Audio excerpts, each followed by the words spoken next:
The hospital corridor smelled like disinfectant and broken dreams. I sat in that uncomfortable plastic chair, holding my 3-week-old granddaughter while my son Daniel paced back and forth like a caged animal. The baby's tiny fingers wrapped around mine with such trust, such perfect innocence, that it broke my heart to know her own father couldn't even look at her. "The doctors are wrong," Daniel muttered for the 100th time that morning. "There has to be something they missed. Some treatment, some surgery." I watched him wear a path in the linoleum, his designer shoes clicking with each agitated step. My son had always been stubborn, even as a child. But this wasn't stubborn. This was desperate denial, and it was eating him alive. "Daniel, sweetheart, sometimes we have to accept." "Accept what?" He spun around, his eyes blazing with an anger I'd never seen before. "That my daughter will never see my face? That she'll never see a sunset or read a book or drive a car? That her life is ruined before it even started?" The baby stirred in my arms, making those soft little sounds that newborns make when they're dreaming. I wondered what she could dream about in her darkness. Did she see colors we couldn't imagine? Did she feel the warmth of love differently than the rest of us? "Her life isn't ruined," I said softly, stroking her downy hair. "She's perfect exactly as she is." That's when Daniel said the words that would change everything between us forever. "Perfect?" He laughed, but there was no humor in it, only bitterness that cut through the air like a knife. "This is your fault, you know. Your genes. Your family's cursed bloodline." I felt something cold settle in my chest. "What did you just say?" "You heard me." His voice was getting louder, drawing stares from passing nurses. "Grandmother was blind, wasn't she? And now this. It came from your side, Mom. All of it." The baby started to cry, a thin, reedy wail that seemed to echo off the hospital walls. But Daniel didn't move to comfort her. He just stood there, glaring at us both as if we were the source of all his disappointment. That's when his wife Sarah appeared in the doorway. She looked like a ghost of herself, pale, hollow-eyed, moving like she was underwater. The difficult birth had taken everything out of her, and now this rejection from her husband was finishing what the delivery had started. "Daniel," she whispered, "please come home. We need to talk." "Talk about what? About how we're supposed to pretend everything's fine? About how we're supposed to raise a child who'll never be normal?" I watched Sarah's face crumble. She was 28 years old, barely out of her own childhood, and suddenly she was drowning in responsibilities she'd never imagined. Her parents lived across the country, and her in-laws, well, Daniel's father had left us when Daniel was 12, so it was just me. "She is normal," I said, standing up slowly with the baby still in my arms. "She's your daughter, Daniel. She's family." "Family." He said the word like it tasted bitter. "Right. Well, this family has given me nothing but problems. First Dad abandoning us, then your mother dying in that institution, and now this. Maybe some family lines are just meant to end." The cruelty in his voice took my breath away. This wasn't my son talking. This was someone I didn't recognize. Someone twisted by fear and disappointment into something cruel. If you like emotional stories, please subscribe. We're trying to reach 1,000 friends here. And tell me, from which city are you watching? I looked down at my granddaughter, who had quieted in my arms.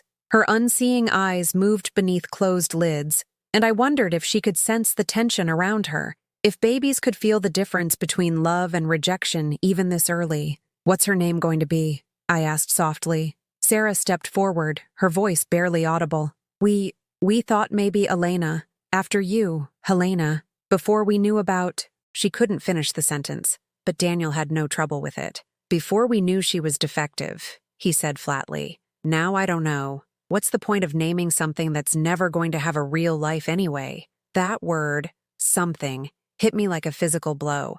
Not someone, something. I held Elena closer, feeling her tiny heartbeat against my chest. She was so small, so vulnerable, so completely dependent on the adults around her for love and protection. And her own father was already writing her off as a burden. "I'm taking her home," I said quietly. Daniel stopped pacing. "What?" "Tonight. I'm taking Elena home with me. Sarah needs rest, and you..." I looked at my son, really looked at him, and saw a stranger wearing his face. "You need time to figure out what kind of father you want to be. Mom, you can't just..." "Can't what? Love her? Care for her? See her as the miracle she is instead of the disappointment you think she represents?" Sarah was crying now, silent tears streaming down her cheeks. She was caught between her husband's rejection and her own exhaustion, unable to fight for her daughter, even though every maternal instinct she had was screaming at her to do exactly that. 1 week, I said,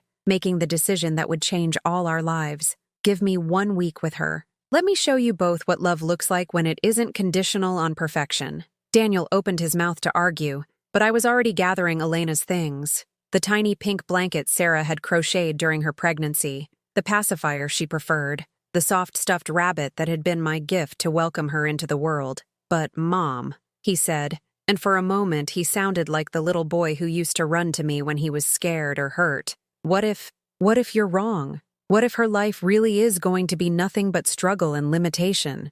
I paused at the door, holding his daughter, my granddaughter, and felt something shift inside me, something that had been sleeping for years, something strong and fierce and absolutely uncompromising. Then she'll learn to be stronger than you ever imagined, I said, and she'll have at least one person in this world who loves her exactly as she is. I walked out of that hospital carrying Elena, leaving behind a son who had forgotten how to love and a daughter-in-law who was too broken to fight. But I also carried something else, a secret I'd kept buried for 35 years, something that would change everything Daniel thought he knew about blindness, about family, and about the grandmother he'd used to blame our family's curse. The drive home was quiet, except for Elena's occasional soft sounds. I talked to her the whole way, telling her about the garden we'd plant together, the books I'd read to her, the music we'd listened to on rainy afternoons. I told her about all the love that was waiting for her, all the beauty she'd experience in ways that might be different from others but no less meaningful. And in the darkness behind my own eyes, I began to plan how I would teach my son the most important lesson of his life, that love is never about what someone lacks, but about what they bring to the world just by being in it. What Daniel didn't know, what I'd never told him, was that his grandmother hadn't just been blind. She'd been one of the most remarkable women I'd ever known, and her blindness hadn't limited her life. It had given her a deeper understanding of the world than most sighted people ever achieved. But that story would have to wait. First, I had a granddaughter to love and a son to save from his own cruelty. And sometimes I was learning, saving someone means being willing to lose them temporarily in order to find them again. Elena fell asleep in her car seat as we pulled into my driveway. In the soft evening light filtering through the trees, she looked like an angel, peaceful, perfect, and completely unaware that her existence had divided her family in half. I carried her inside, preparing for the battle I knew was coming, because Daniel would come for her eventually, and when he did, I'd be ready with the truth that would either heal our family or tear it apart forever. 3 days passed before Daniel called. When I heard his ringtone, Elena was sleeping peacefully in my arms after her morning feeding. She'd been the perfect baby, calm, alert when awake, and surprisingly easy to comfort. It was as if she could sense the love surrounding her and had decided to make things as simple as possible for her old grandmother.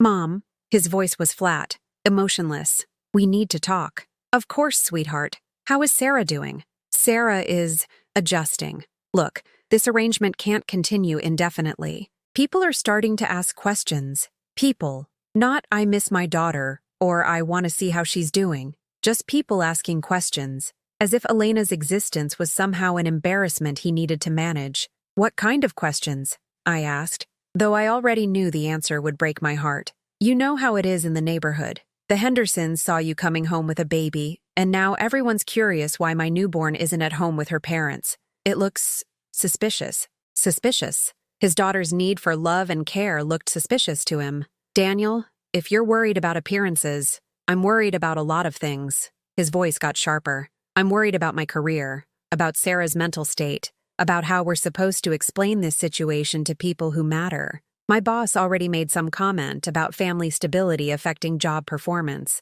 I felt Elena stir against my chest, her tiny hand pressing against my heart, as if she could sense my rising anger. How could my son, the boy I'd raised to value kindness above everything else, become someone who saw his daughter as a liability? She's 3 days old, Daniel. She's not a situation to be managed. She's your child. My child who will never be able to take care of herself. My child who will need constant supervision, special schools, special everything. Do you have any idea what that costs? What it does to a family's quality of life? The words hit me like ice water. This wasn't grief talking anymore. This was calculated rejection, dressed up as practical concern. Your father said similar things about you once, I said quietly. Silence stretched between us. I'd never told Daniel exactly why his father left. Had always given him the gentle version about growing apart and different life goals. But maybe it was time for some harder truths. What do you mean? When you were diagnosed with dyslexia at age 7, your father sat in the kitchen one night and asked me the same questions. What would it cost? How would it affect his career? What would people think about having a son who needed special help? I heard Daniel's sharp intake of breath. Elena made a soft cooing sound, and I adjusted her position so she could rest more comfortably. That's different, he said finally. I overcame that. I succeeded despite it. You succeeded because people loved you enough to fight for you. Because I refused to see your dyslexia as a limitation and chose to see it as part of what makes you uniquely capable of thinking differently than everyone else. But this is blindness, Mom. Permanent blindness. She'll never be normal. Normal. I walked to the window, looking out at my garden where the morning sun was highlighting the roses I'd planted when Daniel was Elena's age. Tell me, Daniel, when you close your eyes and listen to music, really listen, what do you hear that other people miss? I don't understand when you're working on a complex financial problem and you get that moment of clarity where everything suddenly makes sense, where do you think that insight comes from? Your eyes? That's not the same thing, isn't it? Your dyslexia taught you to process information differently, to find creative solutions other people missed. Maybe Elena's blindness will teach her to understand the world in ways that will amaze us. But I could feel him pulling away even over the phone, retreating into the defensive space he'd carved out for himself. Look, I appreciate what you're trying to do, but this isn't some inspirational movie. This is real life. And in real life, disabilities are just that. Disabilities. They limit potential. Like your grandmother's blindness limited her potential? Another long silence. Daniel knew almost nothing about his grandmother, except that she'd died in an institution when he was young. I'd kept her story private, not out of shame, but because some truths were too precious to share with someone who wasn't ready to understand them. That's exactly my point, he said finally. She ended up in an institution, didn't she? Dependent on strangers because her family couldn't handle the burden. The word burden hung in the air like poison. Elena shifted in my arms, her small face turning toward my voice as if she could sense the conversation was about her. Is that what you think? That your grandmother was a burden? Wasn't she? Come on, Mom. You never talk about her. Never showed me pictures. Never told me stories. If her life was so meaningful, why all the secrecy? He had me there. I'd protected my mother's memory by keeping it private. But in doing so, I'd allowed Daniel to assume the worst about what blindness meant for a person's life. The secrecy wasn't about shame, I said carefully. It was about protecting something precious until the right moment came to share it. And when exactly is the right moment? When Elena is 18 and asking why her father couldn't love her? The cruelty in his voice was getting sharper, more deliberate. This wasn't fear-talking anymore. This was someone who had made a decision and was now looking for justifications. Maybe the right moment is now, I said. Maybe it's time you learned who your grandmother really was. I don't need family folklore, Mom. I need practical solutions. Sarah and I have been talking, and we've decided that the best thing for everyone, including Elena, is to consider adoption. The word hit me like a physical blow. I had to sit down, Elena still cradled against my chest. Adoption? There are families who specialize in special needs children. People who are equipped to handle this kind of challenge. People who won't see her as a constant reminder of everything that went wrong. Daniel, you can't be serious. I'm completely serious. We've already contacted an agency. They say there's usually a waiting list for babies, even ones with complications. She could have a good life with people who actually want her. I felt Elena's breathing against my chest, steady and trusting. She had no idea that her own father was discussing giving her away to strangers. That the man who should have been her fiercest protector was instead her greatest threat. And what about me? I asked. What about the fact that I want her? Mom, you're 55 years old. You can't raise a special needs child at your age. It's not fair to her or to you. Since when do you get to decide what's fair for me? Since you started making decisions about my daughter without consulting me?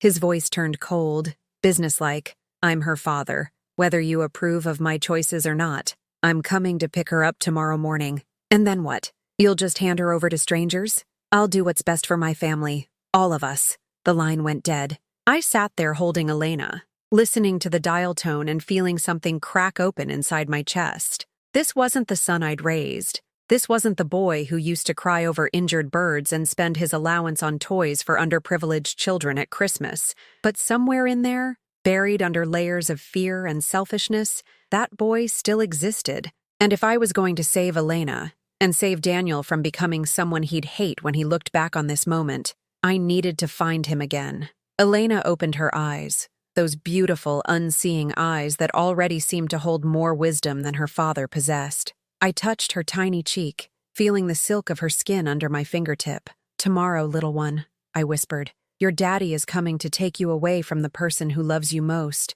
But he doesn't know that I've been keeping secrets for 35 years, and some secrets have the power to change everything. I looked at the old photo on my mantelpiece, a picture of my mother at my wedding, her hand resting confidently on her guide dog's harness, her face radiant with joy. She'd been the strongest woman I'd ever known, and her blindness hadn't defined her limitations. It had revealed her extraordinary capabilities. But Daniel had never heard those stories. He'd never known about her paintings, her music, her uncanny ability to read people's emotions in their voices. He'd never learned how she'd supported our family through the Depression by taking in sewing, her fingers more precise than most people's eyes. He'd never known that the institution where she'd spent her final years wasn't a place for the helpless. It was a residence for independent seniors where she'd taught other residents how to navigate life without sight, where she'd been not a burden, but a teacher, not dependent, but invaluable.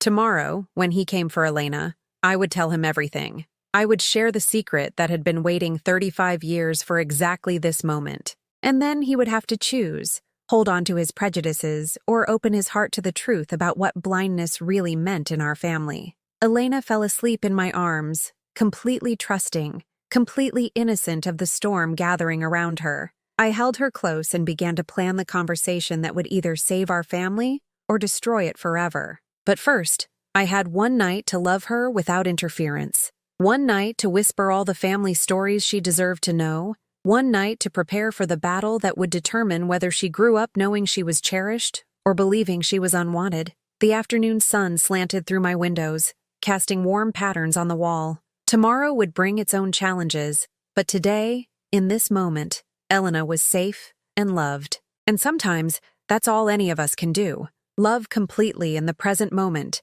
and trust that love will find a way to triumph over fear. That evening, I did something I hadn't done in years. I called my sister Margaret. She lived 2 hours away, and had always been the practical one, the sister who solved problems instead of dwelling on them. If anyone could help me navigate what was coming, it would be her. Helena, it's been months since we talked. Is everything okay? I could hear the concern in her voice immediately. Margaret had always been able to read me, even over the phone. Daniel became a father last week, I said, then paused. The baby is blind. Silence stretched between us. Margaret had known our mother longer than anyone else alive. She understood what this meant, what memories it would stir up, what fears it might trigger. Oh, honey, how is Daniel handling it? He's not. He's talking about giving her up for adoption. He thinks blindness ruined our family, that it's some kind of curse he needs to escape. Sweet Jesus. Margaret's voice dropped to a whisper. He doesn't know, does he?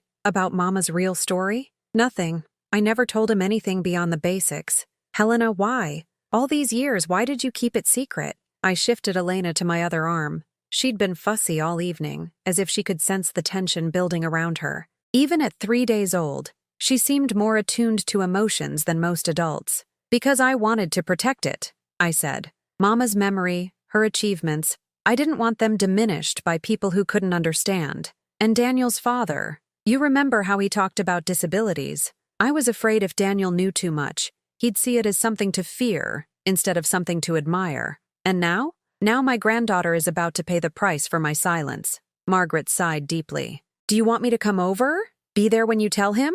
No, this is something I need to do alone. But Margaret, what if I'm wrong? What if telling him about Mama doesn't change anything? What if he's too far gone in his fear to hear the truth? Then at least that little girl will grow up knowing she comes from a line of remarkable women, even if her father can't see it. After we hung up, I carried Elena to my bedroom and opened the cedar chest I'd kept at the foot of my bed for 30 years. Inside, carefully wrapped in tissue paper, were the treasures I'd been saving for the right moment. Photographs, letters, newspaper clippings, and a small wooden box that contained my mother's most precious possessions. I laid everything out on the bed, creating a timeline of a life that had been extraordinary in ways Daniel couldn't imagine. The first photograph showed my mother at age 20, standing beside her easel with a paintbrush in her hand. Her eyes were already clouded with the genetic condition that would eventually take her sight completely, but her smile was radiant, confident. The painting behind her was a landscape she'd completed just months before losing her vision entirely. Rolling hills captured in colors so vivid they seemed to pulse with life. She'd told me once that she painted with her heart as much as her eyes, that the physical act of seeing was just one way to understand beauty. Elena stirred in my arms, her small hand reaching out as if she could sense the significance of the moment. I guided her tiny fingers to touch the photograph's edge. "This is your great-grandmother, sweetheart. She would have loved you so much." The next photograph was from 1943, showing my mother teaching a room full of women how to operate machinery in a defense plant. She'd been one of the first blind women hired for war work, proving that skilled hands and sharp minds could accomplish what many thought impossible. Her face was serious, focused, completely absorbed in demonstrating a technique that would help keep production lines running while men were overseas. "She helped win a war, Elena. Your great-grandmother's hands built parts for airplanes that brought soldiers home safely." There were dozens more photographs. My mother conducting a church choir,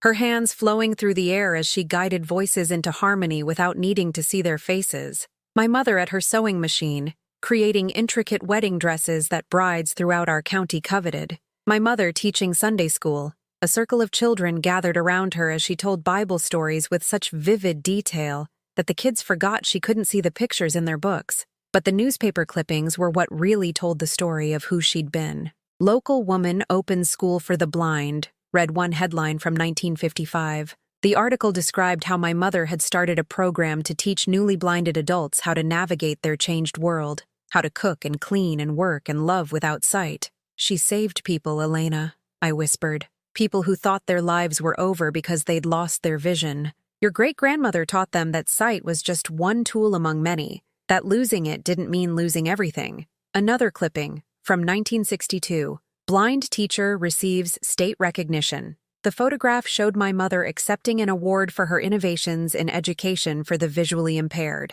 She developed techniques for teaching mathematics through touch, methods for helping children understand spatial relationships without visual references. The wooden box contained her most personal treasures. Letters from former students thanking her for giving them hope, a small medal she'd received for her war work, and most precious of all, a series of audio recordings she'd made for me when I was pregnant with Daniel. I found the small cassette player I'd kept all these years and carefully inserted the first tape. My mother's voice filled the room, warm and strong and full of love. "Helena, my darling daughter, by the time you hear this, you'll be holding your own baby. I want you to know that whatever challenges your child faces, whatever differences make them special, you must never see those differences as limitations. They are gifts waiting to be unwrapped." Elena seemed to calm at the sound of her great-grandmother's voice, as if some genetic memory recognized the cadence of love that ran through our family line.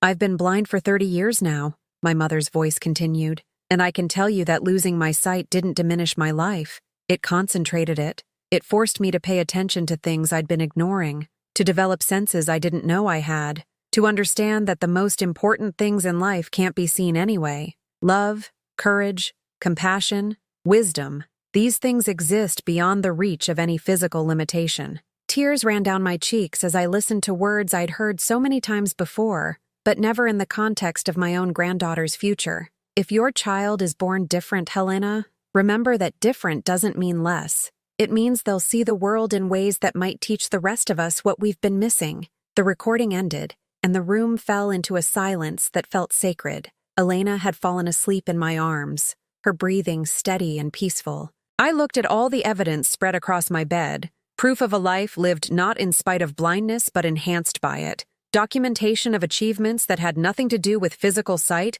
and everything to do with inner vision. This was what Daniel needed to see. This was the truth that could transform his fear into pride, his shame into celebration, his rejection into fierce protection. But first, I had to get through tomorrow morning's confrontation. I had to find the words that would crack open his closed heart and let the light of truth penetrate the darkness he'd created around his daughter's birth. I carefully returned everything to the cedar chest except for one photograph, the picture of my mother teaching those women in the defense plant. I placed it on my nightstand where I'd see it first thing in the morning, a reminder of the strength that ran in our family's blood. Your great-grandmother once told me, I whispered to Elena, that blindness taught her to see with her heart instead of her eyes. Maybe that's exactly what your daddy needs to learn, how to see you with his heart. Outside my window, the neighborhood was settling into evening routines. Families were gathering for dinner. Children were being tucked into bed. Couples were sharing the small intimacies that made life meaningful. Normal life continued while I prepared for a battle that would determine whether Elena would ever be part of that normal world or would grow up believing she didn't deserve it. I thought about Daniel as a little boy, how he used to climb into my lap and ask me to tell him stories about brave people who overcame impossible odds. His favorite was always David and Goliath, the small boy who defeated the giant because he had faith and courage and refused to be intimidated by what seemed impossible. Tomorrow, I would tell him a different story about courage, the story of his grandmother, who had faced the giant of blindness and not only survived but thrived,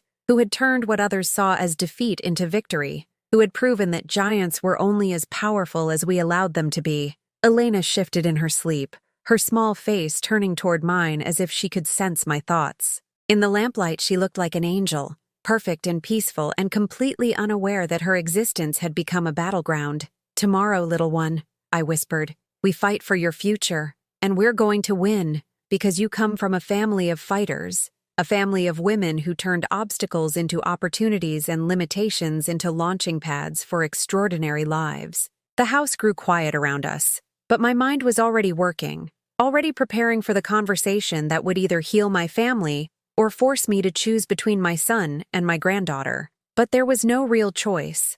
Elena deserved to know she was cherished, deserved to grow up hearing stories about the remarkable woman whose blood ran in her veins, deserved to understand that blindness in our family wasn't a curse. It was a tradition of turning darkness into light. I barely slept that night. Every time Elena stirred, I found myself holding my breath, wondering if this would be one of our last quiet moments together. At 3 a.m., I gave up on sleep entirely and carried her to the kitchen, where I made myself tea and settled into the rocking chair my mother had used to comfort me 40 years ago. Elena was wide awake, her unseeing eyes moving as if she was studying something fascinating in the darkness. I touched her cheek gently, and she turned toward my hand with the instinctive trust that babies have for the people who love them. You know, little one, I whispered. Your great-grandmother used to say that people who can't see with their eyes learn to see with their souls instead. Maybe that's what you're doing right now, seeing things the rest of us miss. At 7 a.m.,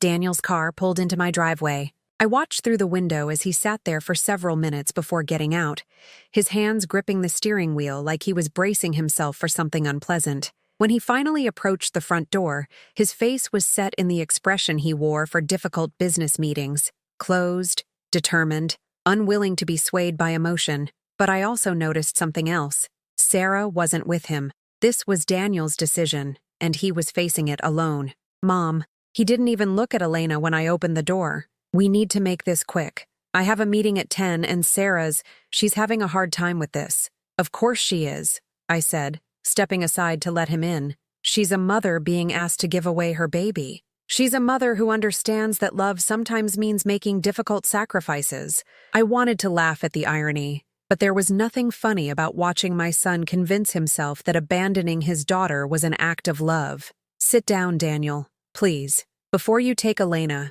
there are some things you need to know. Mom, we've been through this. I don't need a lecture about acceptance or making the best of a bad situation. I need practical solutions to real problems. But he sat down anyway, perched on the edge of my couch like he was ready to bolt at the first sign of an emotional conversation. Elena was sleeping in my arms, completely peaceful, unaware that her fate was being decided around her. "Tell me about your grandmother," I said. Daniel frowned. "What does this have to do with anything?" "Humor me. Tell me what you remember about her." "I don't remember anything. She died when I was 7, and she lived in some kind of nursing home before that. You never talked about her much. And what did you assume that meant?" He shifted uncomfortably. "That she was, I don't know, sick, unable to take care of herself, that her blindness made her dependent on other people." I reached for the photograph I'd placed on the side table, the picture of my mother at the defense plant. "This is your grandmother at age 35 during World War II.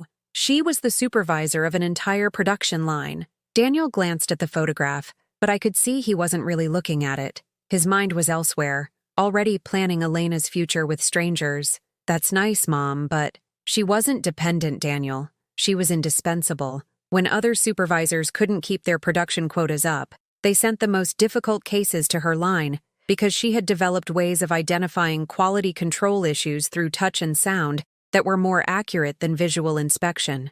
I handed him another photograph. "This is her receiving a commendation from the War Department for innovation in manufacturing processes." This time he actually looked at the picture, his expression flickering with surprise. I didn't know she worked during the war." "You didn't know a lot of things. After the war, she started the first school for newly blinded adults in our state. She taught people who thought their lives were over how to cook, clean, work, and live independently." I showed him the newspaper clipping about the school's founding. Daniel read it slowly, his frown deepening. "She did all this blind?" "Completely blind. She lost her sight at age 22, just like Elena, but instead of seeing it as the end of her possibilities, she saw it as the beginning of a different kind of life." Daniel set the clipping down and looked at Elena for the first time since arriving. "But this was different times, Mom. There weren't the same support systems then. People had to be more resourceful." "You're right. There weren't support systems. So she created them. She built what Elena will inherit, a world where blindness doesn't have to mean limitation." I could see him struggling, wanting to dismiss what I was showing him but unable to ignore the evidence of his grandmother's achievements. "Even if that's true," he said finally, "even if she had some kind of exceptional life, that doesn't guarantee Elena will. What if she's not as capable? What if you weren't as capable of overcoming your dyslexia? What if I'd given up on you when the going got difficult? That was different. Dyslexia is manageable. This is exactly the same. It's a difference that requires adaptation, support, and people who believe in possibilities instead of focusing on limitations." Daniel stood up abruptly, pacing to the window. "You're asking me to bet my daughter's entire future on hope and inspiration, Mom. That's not how the real world works. I'm asking you to give her the same chance you had, the same chance your grandmother had. My grandmother didn't have children to worry about. She didn't have to think about how her condition would affect anyone else's life." The cruelty of that statement took my breath away. "Daniel, she had me. She raised me, supported me, helped me become the woman who raised you. Her blindness didn't make her less of a mother. It made her a more creative one." But I could see I was losing him. His face was hardening again, retreating behind the wall of practical concerns that let him avoid facing the emotional truth of what he was doing. "Look, I appreciate the family history lesson, but it doesn't change the facts. Elena will need constant care, special education, lifetime support. Sarah and I aren't equipped for that kind of responsibility. What makes you think strangers would be better equipped than her own family? Because they've chosen it. They've prepared for it. They won't see her as a reminder of everything that went wrong. There it was, the real truth. Elena wasn't just a burden to Daniel. She was a symbol of failure, proof that his perfect life plan had been derailed by forces he couldn't control. Is that what you see when you look at her? Everything that went wrong? Daniel's jaw tightened. I see a child who will never have a normal life. A child whose needs will consume everything we have to give and still not be enough. I see the end of the future Sarah and I planned together. Elena woke up as if she could hear the rejection in her father's voice. She didn't cry, just opened those beautiful eyes and seemed to look directly at him, though I knew she could only sense light and movement. She's looking at you, I said softly. She's not looking at anything. She can't see me. Then why don't you try talking to her? Let her hear your voice without anger in it. For a moment, something flickered in Daniel's expression. a shadow of the boy who used to beg me to let him hold every baby we encountered, who used to say he couldn't wait to be a daddy himself. But then he stepped away from us, shaking his head. "This isn't working, Mom.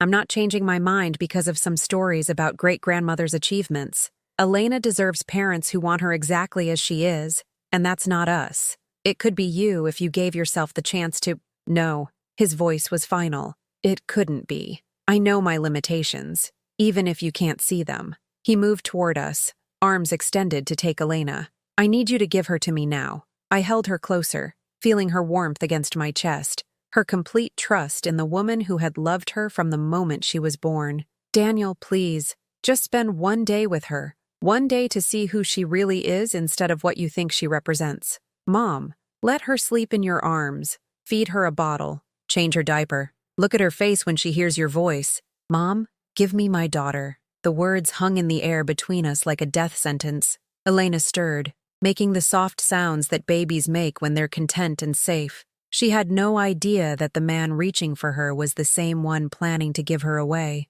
"If you take her now," I said quietly, "if you go through with this adoption, you can never undo it. She'll grow up knowing her father chose strangers over family. She'll grow up grateful that her father chose what was best for her instead of what was easiest for him."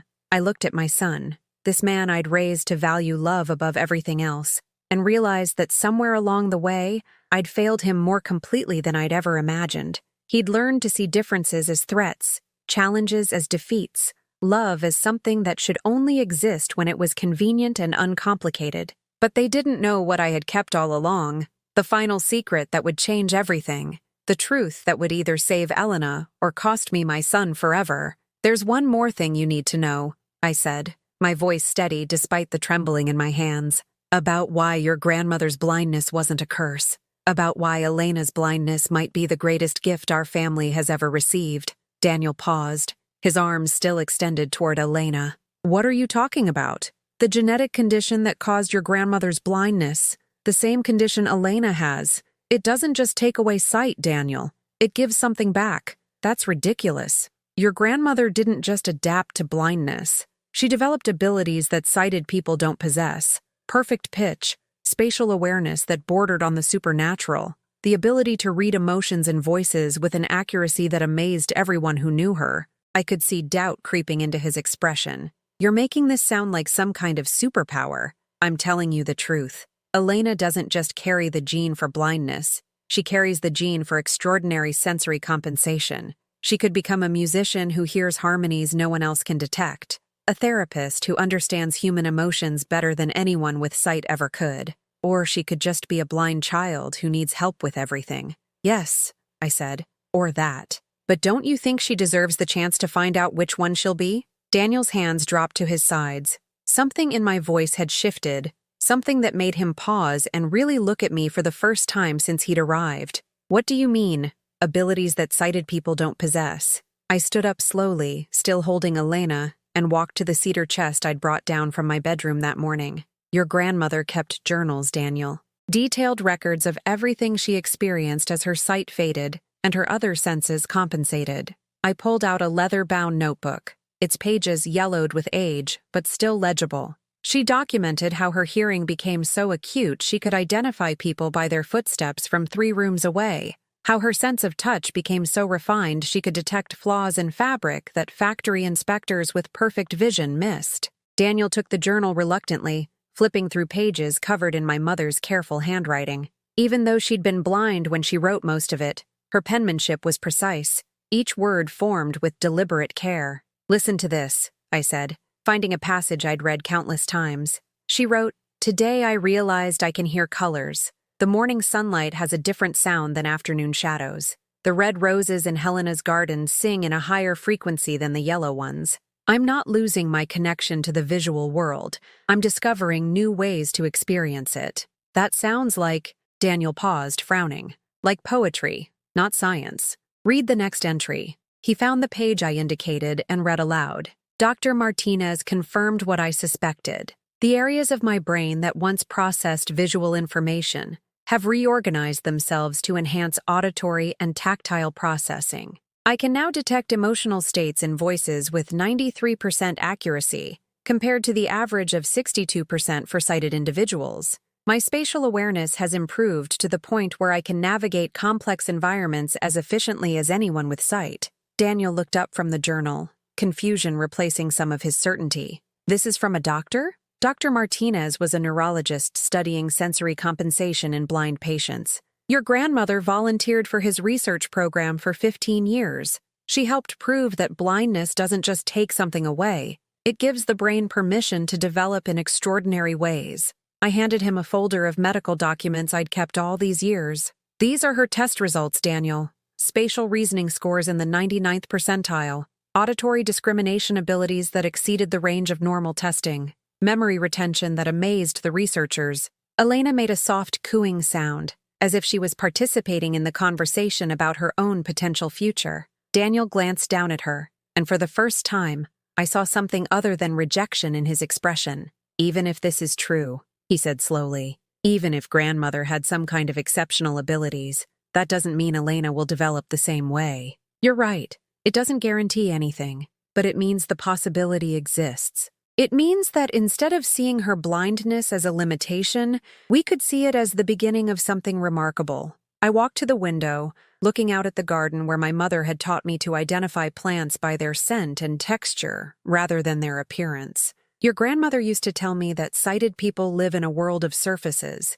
They see the color of a rose, but they miss the complex symphony of its fragrance. They notice the shape of a person's face, but they can't hear the subtle variations in voice that reveal true character. You're talking about her like she was superhuman. I'm talking about her like she was fully human. More human than most people ever get the chance to be, because her blindness forced her to pay attention to things the rest of us ignore. Daniel set the journal down and rubbed his temples. This is all very interesting, Mom, but it doesn't change the practical realities. Even if Elena develops some kind of enhanced senses, she'll still need special education, special accommodations, constant supervision, like you needed for your dyslexia. That was different, was it? You needed tutors, special testing accommodations, extra time on assignments. You needed teachers who understood that your brain processed information differently. And look how that turned out. Daniel was quiet for a long moment, staring at Elena with an expression I couldn't quite read. She was awake but calm, her small hand reaching toward his voice even though she couldn't see him. What if you're wrong? He asked finally. What if I keep her, and she doesn't develop these abilities you're talking about? What if she's just ordinary blind? What if we sacrifice everything to give her opportunities she can't take advantage of? Then we'll love her anyway. We'll find other ways to help her thrive. We'll discover what her particular gifts are and nurture those instead. And if there are no gifts? If she's just disabled? The word hung in the air like a challenge. I realized this was the real fear driving Daniel's rejection. Not that Elena would suffer, but that she would be ordinary, normal, human in all the messy, complicated ways that disappointed people who expected perfection from their children. Daniel, I said gently, do you remember when you were 8 years old, struggling to read, convinced you were stupid because words wouldn't stay still on the page? What does that have to do with anything? Do you remember what I told you? He was quiet for a moment, thinking. You said that my brain was just wired differently, and that different wasn't worse, just different. And do you remember what you said back to me? A shadow of a smile crossed his face. I asked if that meant I was special or broken. And what did I tell you? You said I was special because I was willing to work harder than other kids to achieve the same things. That struggling didn't make me weak. It made me strong. Elena chose that moment to let out a tiny yawn, her mouth forming a perfect O that made her look impossibly sweet and vulnerable. Without thinking, Daniel reached out and touched her cheek with one finger. She turned toward his touch immediately, her whole face orienting toward his presence. She knows you're her father, I said softly. How can you tell? The same way your grandmother could read emotions in voices. Some kinds of recognition don't require sight. Daniel didn't pull his hand away. Instead, he let Elena's tiny fingers wrap around his finger, her grip surprisingly strong for someone so small. She's so little, he whispered. She's exactly the right size for a 3-day-old baby. And she's exactly the right baby for parents who are brave enough to love her. For several minutes, we stood there in silence while Daniel let Elena hold his finger. I could see the war happening in his expression, fear battling with love, practical concerns wrestling with paternal instincts. Sarah doesn't know about any of this, he said finally. About grandmother, about the research, about the possibility that Elena might develop special abilities. Then maybe it's time to tell her. Maybe she deserves to know that she didn't give birth to a burden. She gave birth to a little girl with extraordinary potential. What if telling her just makes everything harder? What if it gives her false hope? Daniel, hope isn't false unless you refuse to act on it. And right now, Elena's only hope is that her parents will choose to see possibilities instead of just problems. Elena released his finger and stretched, her tiny arms reaching toward the ceiling as if she was embracing the whole world. The gesture was so open, so trusting, that it made my throat tight with emotion. I keep thinking about all the things she'll never be able to do, Daniel admitted. Drive a car, see a sunset, watch movies, recognize faces, and I keep thinking about all the things she might be able to do that the rest of us can't. Hear music in ways that would astound professional musicians. Understand human nature with an insight that could help heal broken relationships. Navigate the world with a confidence that comes from knowing exactly where she fits in it. Daniel looked at Elena again, really looked at her. What if I'm not strong enough? What if I can't be the kind of father she needs? Then you'll learn. The same way I learned to be the kind of mother you needed when you were struggling with dyslexia. The same way your grandmother learned to be the kind of person who turned blindness into a superpower. You make it sound so simple. It's not simple. It's the hardest thing you'll ever do. But it's also the most important thing you'll ever do. Elena began to fuss slightly, making the small sounds that meant she was getting hungry. Without thinking, Daniel shifted position so he could see her face more clearly. When did she last eat? The question was so ordinary, so parental that it gave me hope. About 2 hours ago. She'll be ready for another bottle soon. Could I? He hesitated. Could I feed her? Before I make any decisions, could I just try taking care of her for a little while? It wasn't pain anymore. It was clarity. My son was finally asking the right questions, finally willing to consider that love might be stronger than fear. Of course you can, I said. Let me show you how she likes to be held. As I transferred Elena to Daniel's arms, showing him how to support her head and position the bottle, I caught a glimpse of the father he could become, patient, gentle, completely absorbed in the small miracle of feeding his daughter. Elena settled against him like she'd been waiting her whole short life for this moment. She drank steadily, her unseeing eyes focused on his face as if she was memorizing the sound of his heartbeat, the scent of his skin, the particular way he whispered her name. She's so peaceful, Daniel said in wonder. She knows she's safe, I said. She can sense love, even when she can't see it. And for the first time since Elena's birth, I allowed myself to believe that maybe, just maybe, my granddaughter would grow up knowing she was cherished by the people who were supposed to love her most. For 20 minutes, Daniel fed Elena in complete silence.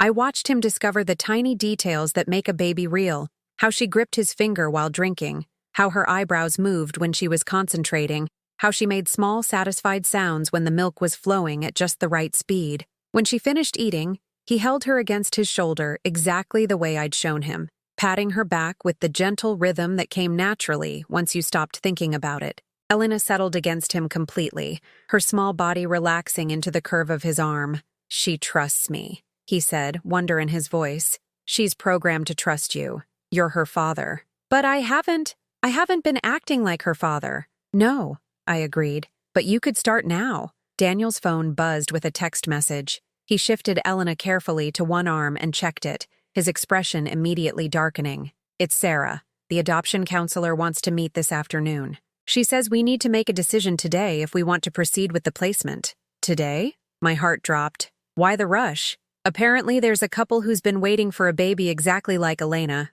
Special needs, but young enough to bond properly. The counselor says opportunities like this don't wait. I felt something cold settle in my stomach. A couple who specializes in special needs children? Yes. They have experience, Mom. They know what they're getting into. They won't spend years resenting her for not being normal. The cruelty of that last sentence hit me like a slap.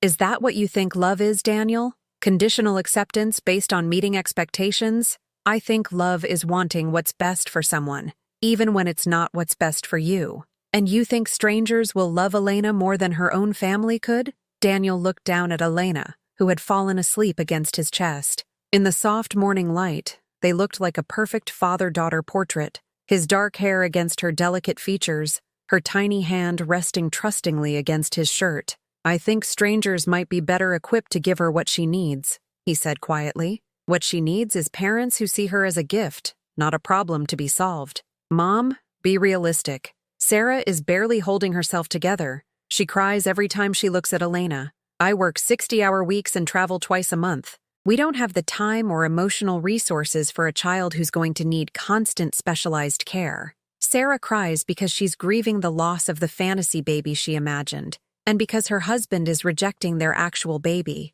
Give her a chance to fall in love with the daughter she actually has." Daniel's phone buzzed again.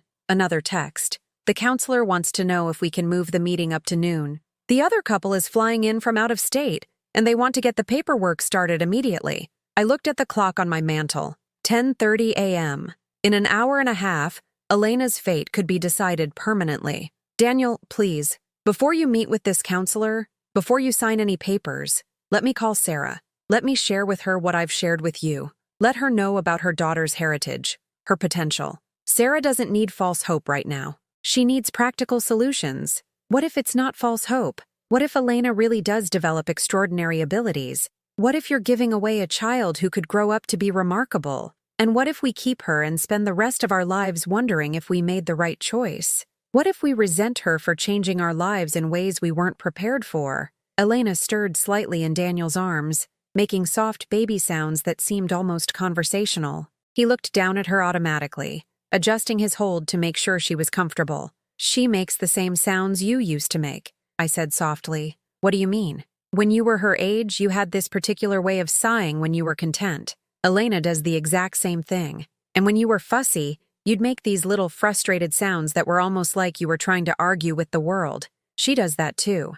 Daniel studied Elena's face with new attention. "Really? She has your mouth, your chin, even the way your ears are set. But her eyes? Those are Sarah's eyes. And her fingers are long and elegant, like your grandmother's were. You can see all that? A grandmother sees everything about her granddaughter, just like your grandmother could see things about people that sighted people missed." Daniel's phone rang this time, startling Elena awake. She didn't cry, just opened her eyes and seemed to look around with calm curiosity. "It's Sarah," Daniel said, answering the call. "Hey, what? Slow down, I can't understand. What do you mean you had a dream?" He listened for several minutes, his expression shifting from impatience to confusion to something that might have been hope. "Are you sure? You really dreamed that? Okay. Yes, I'm still at Mom's. She's right here with me. Yes, she's fine. She's actually really beautiful, Sarah." I held my breath, trying to hear Sarah's side of the conversation. "No, I haven't called the counselor yet. What do you mean you want to think about it more? I thought you were certain." "What? Of course I can bring her home. We can talk about it together." Elena made one of her soft, cooing sounds, and Daniel automatically responded by shifting her to a more comfortable position. "Sarah, there are some things about my grandmother that I never knew, things that might change how we think about Elena's condition. Yes, I'll tell you everything when I get home." He hung up and looked at me with an expression I couldn't quite read. "What did Sarah dream about?" I asked. "She said she dreamed about a woman she'd never seen before, but somehow knew was Elena's great-great-grandmother. In the dream, this woman was teaching children to paint with their hands instead of their eyes, and all the paintings were more beautiful than anything Sarah had ever seen." My breath caught in my throat. "Your grandmother did teach art classes to blind children. It was one of her most successful programs. Sarah said the woman in the dream told her that Elena was going to see the world in colors that don't have names yet, that she was going to teach other people how to understand beauty in completely new ways. And Sarah believed the dream? She said it felt more real than being awake. She said when she woke up, she felt like Elena was calling to her, asking her to be brave enough to love her." Elena chose that moment to yawn, a tiny, perfect yawn that made her look impossibly sweet and vulnerable. Daniel smiled down at her, and I saw something I'd been hoping for since the day she was born: genuine paternal tenderness. "She really is beautiful," he said softly. "I was so focused on what was wrong with her that I never really looked at what was right. Everything is right with her, Daniel. She's exactly who she's supposed to be. The counselor is still expecting us at noon, What are you going to tell her? Daniel looked at Elena again, studying her face like he was memorizing it. I don't know yet, but I think maybe Sarah and I need to have a longer conversation before we make any permanent decisions. And if you decide to keep her, are you prepared for how difficult it might be? I'm prepared to find out if love is stronger than fear, he said. Your grandmother figured it out. You figured it out with me when I was struggling. Maybe it's time I figured it out too. Elena opened her eyes again, those beautiful, unseeing eyes that seemed to hold infinite possibilities. For the first time since her birth, Daniel didn't look away. Hello, little girl, he whispered. I'm your daddy, and I think maybe it's time I started acting like it. The clock on my mantle chimed 11 times. In 1 hour, Daniel would either be signing papers to give Elena away, or he'd be taking his daughter home to begin the most important adventure of his life. But as I watched him hold her, saw the way he automatically rocked her when she made restless sounds, noticed how naturally he'd fallen into the rhythm of responding to her needs, I began to believe that love really might be stronger than fear. Elena seemed to sense the change in her father's energy. She settled more deeply into his arms, her breathing slowing to match his heartbeat, her small body completely trusting in his ability to keep her safe. What happens now? Daniel asked. Now you choose, I said. You choose what kind of father you want to be, what kind of family you want to build, what kind of love you want Elena to grow up believing she deserves. Daniel looked at me, then down at Elena, then back at me. If we keep her, will you help us? Will you teach us how to see her potential instead of just her limitations? I'll teach you everything your grandmother taught me about turning differences into gifts. But Daniel, you have to want to learn. You have to believe that Elena is worth the effort. I think, he said slowly, I think maybe she's worth everything. Outside, a car pulled into the driveway. Sarah had come to see her daughter. Sarah walked through my front door like a woman returning from a long journey. Her face was still pale, her eyes red from crying, but there was something different about her posture, a quiet determination that hadn't been there before. She stopped when she saw Daniel holding Elena, and for a moment, the three of them simply looked at each other. Elena, sensing a new presence, turned her head toward Sarah's voice even before her mother spoke. She knows I'm here, Sarah whispered. She's been waiting for you, I said gently. Sarah approached slowly, as if she was afraid Elena might disappear if she moved too quickly. When she reached the couch, she sat down beside Daniel, her eyes fixed on their daughter with an intensity that took my breath away. I've been afraid to hold her, Sarah admitted. Afraid that if I loved her too much, it would make giving her away impossible. And now? Daniel asked softly. Now I'm afraid that if I don't hold her, I'll regret it for the rest of my life. Daniel carefully transferred Elena to Sarah's arms. The moment Elena settled against her mother's chest, something magical happened. All the tension Sarah had been carrying in her shoulders simply melted away. Elena made a small, contented sound and nuzzled closer to Sarah's warmth. Oh, Sarah breathed. Oh, she's so perfect. Tell her about your dream, Daniel said. Sarah looked up at him, surprised. You believe me? About the dream? I'm starting to believe in a lot of things I couldn't understand before. Sarah looked down at Elena again, stroking her daughter's soft hair with trembling fingers. I saw this woman, older, with the most peaceful face I've ever seen. She was blind, but she moved through this art studio like she could see everything perfectly. She was teaching these children, they were all blind too, how to paint using touch and smell and intuition. I reached for the photograph of my mother in her art studio, the one I'd been saving for exactly this moment. Did she look like this? Sarah took the photograph and gasped. That's her. That's exactly her. How is that possible? I've never seen this picture before in my life. That's Elena's great-great-grandmother, I said. She developed an art therapy program for newly blind children. She taught them that vision wasn't the only way to understand beauty. In my dream, Sarah continued, her voice gaining strength, she told me that Elena was going to see things that sighted people miss completely. She said Elena would understand emotions in ways that could heal broken hearts, would hear music in everyday sounds that would inspire others to find joy in simple moments. Elena stirred in Sarah's arms, making soft sounds that seemed almost conversational. Sarah automatically adjusted her hold, rocking gently in response to her daughter's needs. She said something else, Sarah added quietly. She said that love isn't about seeing someone's perfection, It's about seeing someone's potential and being brave enough to help them reach it. Daniel's phone buzzed again. The adoption counselor. What are you going to tell her? I asked. Daniel looked at Sarah, then at Elena, then back at his wife. What do you want to do? I want to cancel the appointment, Sarah said without hesitation. I want to take our daughter home and figure out how to be the parents she deserves. Are you sure? Yesterday you were convinced adoption was the only option. Yesterday I was grieving the baby I thought I wanted instead of celebrating the baby I actually have. Yesterday I was letting fear make decisions that love should be making. Elena opened her eyes at the sound of her mother's voice, those beautiful, unseeing eyes that seemed to look directly into Sarah's soul. Look at her, Sarah whispered. She's not broken or deficient or limited. She's just different, and different doesn't mean less.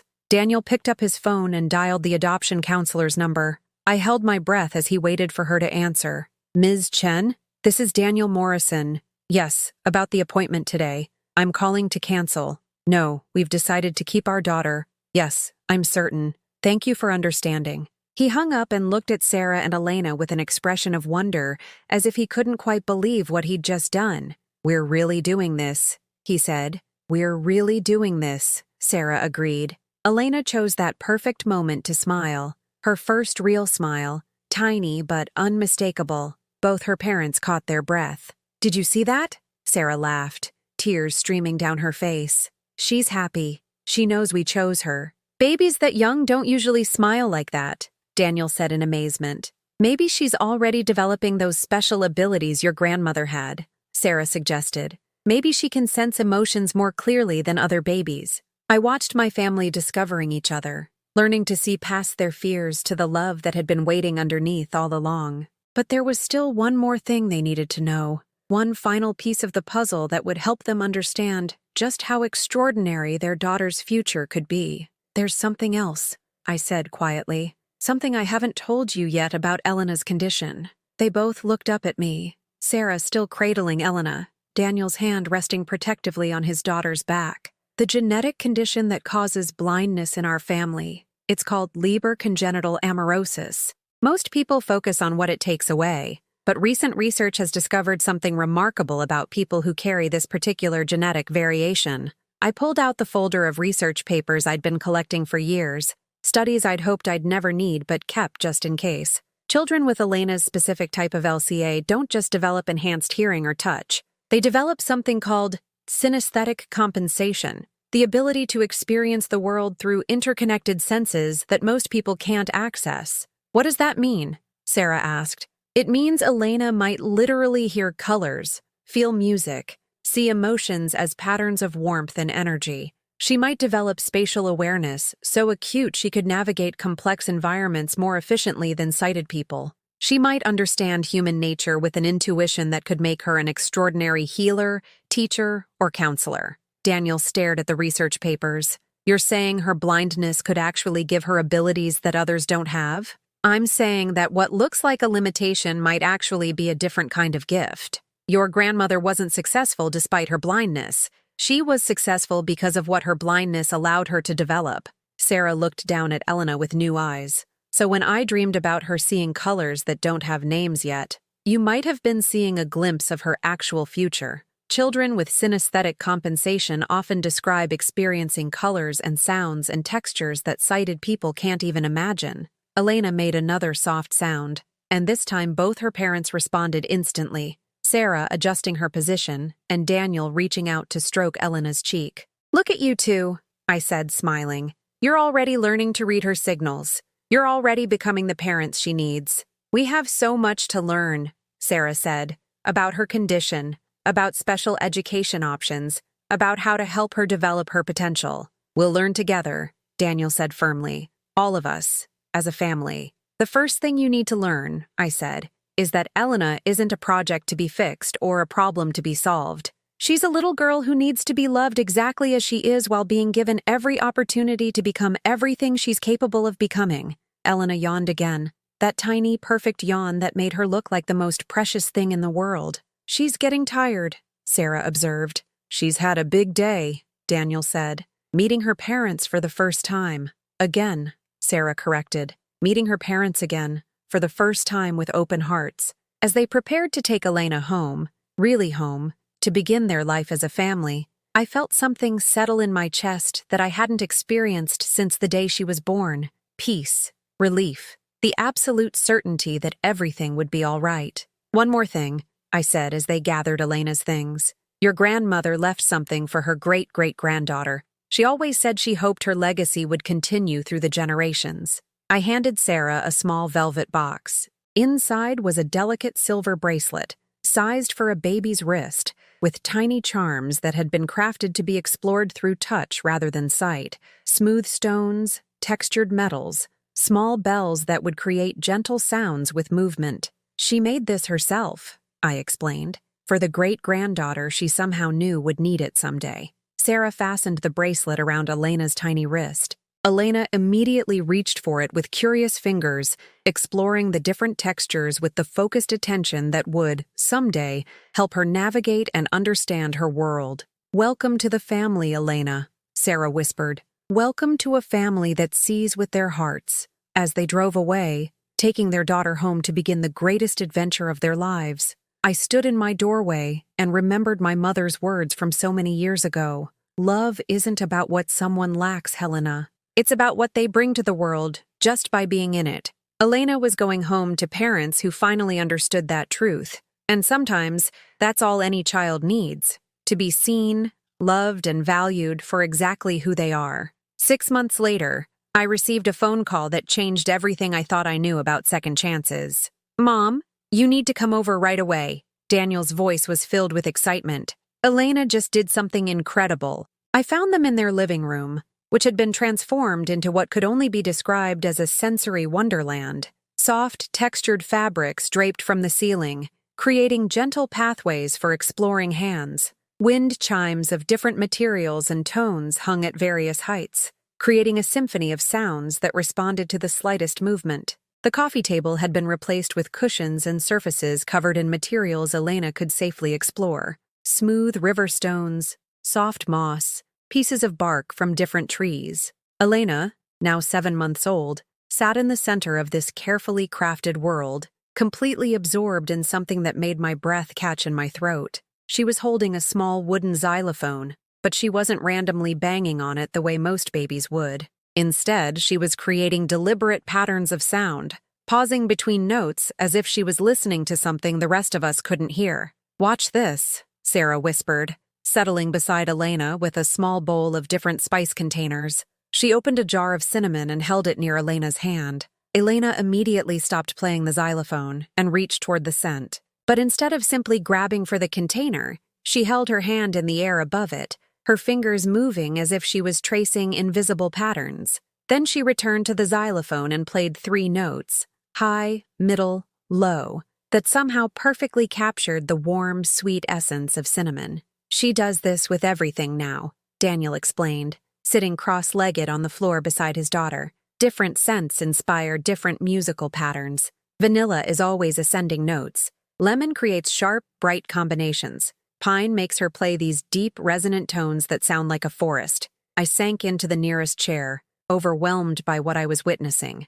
"How long has she been doing this?" "It started about 3 weeks ago," Sarah said. "At first we thought it was coincidence, but then we realized she was creating the same musical patterns for the same scents every time. She's developing her own language for translating smells into sounds." Elena had moved on to exploring a piece of silk fabric, running her tiny fingers across its surface with intense concentration. After a moment, she set down the fabric and returned to the xylophone, this time creating a flowing melody that seemed to capture the smooth, liquid quality of silk in musical form. "The pediatric neurologist says she's developing synesthetic abilities at an accelerated rate," Daniel continued. "Most children with Elena's condition don't show this kind of sensory crossover until they're at least 2 years old.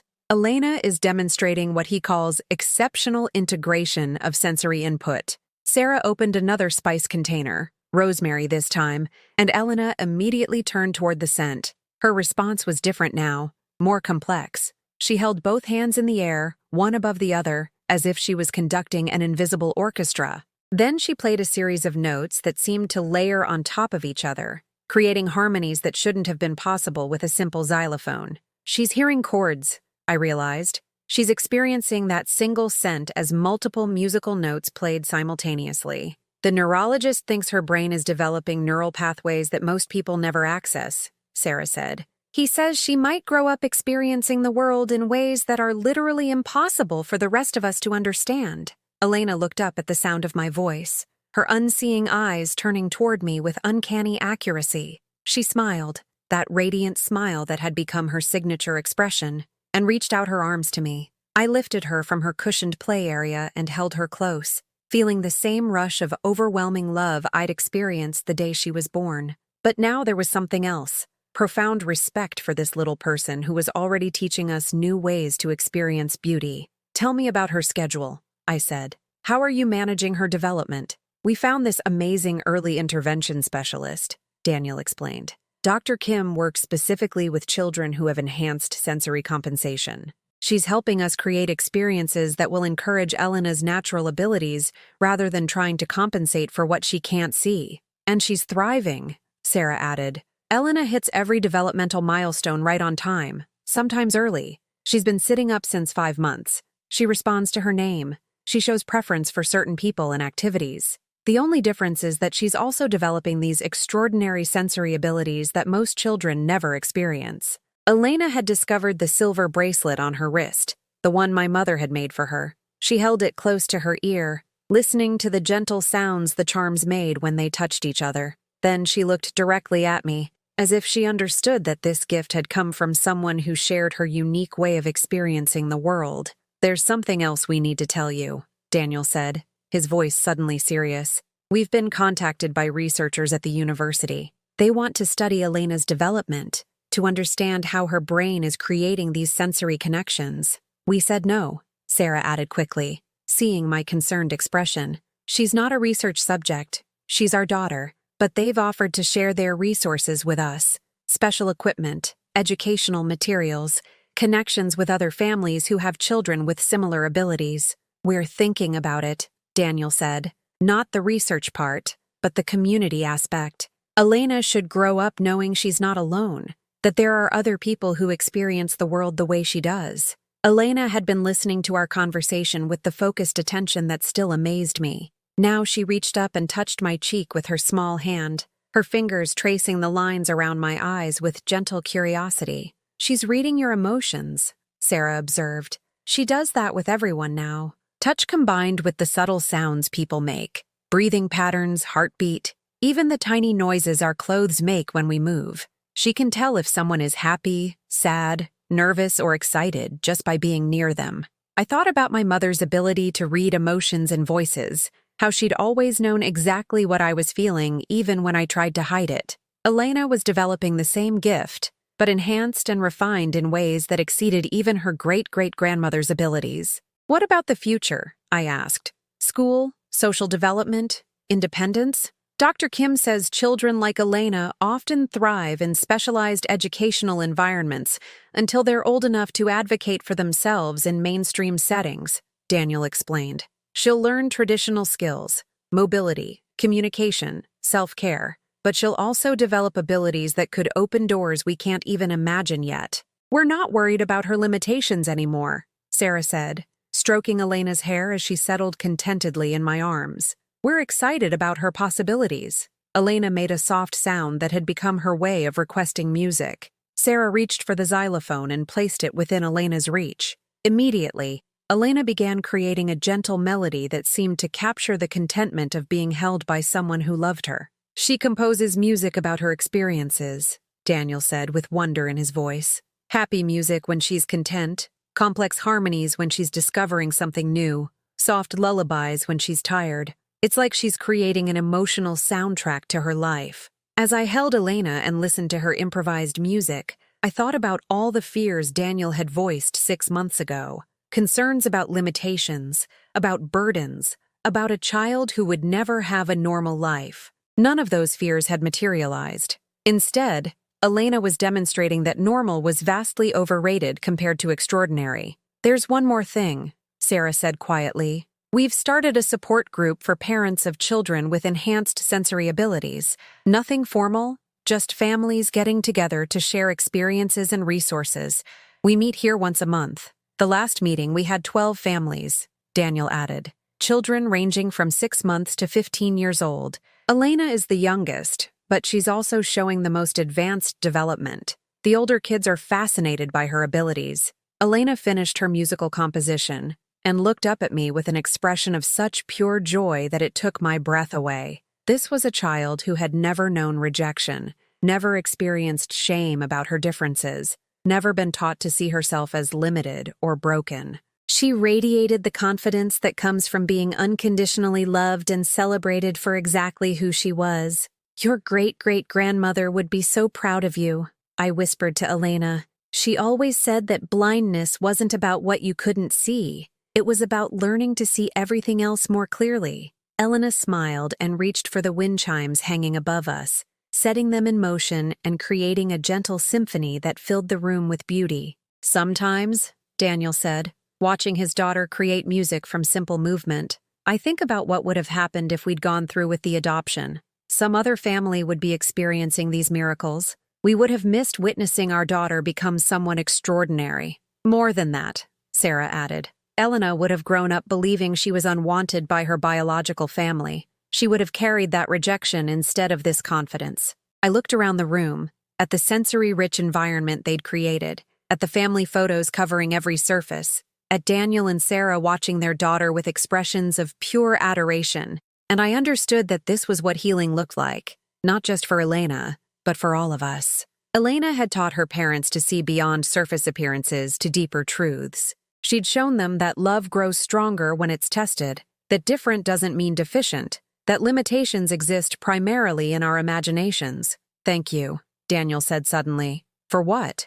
For not giving up on us. For believing we could be better parents than we thought possible. For protecting Elena when we couldn't protect ourselves from our own fears." Elena chose that moment to reach for both her parents, bringing their hands together with her small ones in a gesture that looked almost ceremonial. Then she laughed, a sound of pure delight that filled the room with joy. "Sometimes silence is the loudest truth," I said, remembering words my mother had spoken years ago. "But sometimes laughter is the most honest expression of love." As evening settled around us, Elena fell asleep in my arms, surrounded by the family who cherished her, in a home filled with sounds and textures and possibilities that honored exactly who she was. She would grow up knowing she was wanted, celebrated, and valued not despite her differences but because of them. And in her dreams, maybe she could see the colors that didn't have names yet, hear the music hidden in everyday sounds, and feel the love that surrounded her like an invisible but unbreakable embrace. Justice, I realized, doesn't always come in the form of punishment or revenge. Sometimes it comes in the form of love, finally triumphing over fear, of families learning to see miracles where they once saw only problems. Elena was our miracle, and she was exactly where she belonged.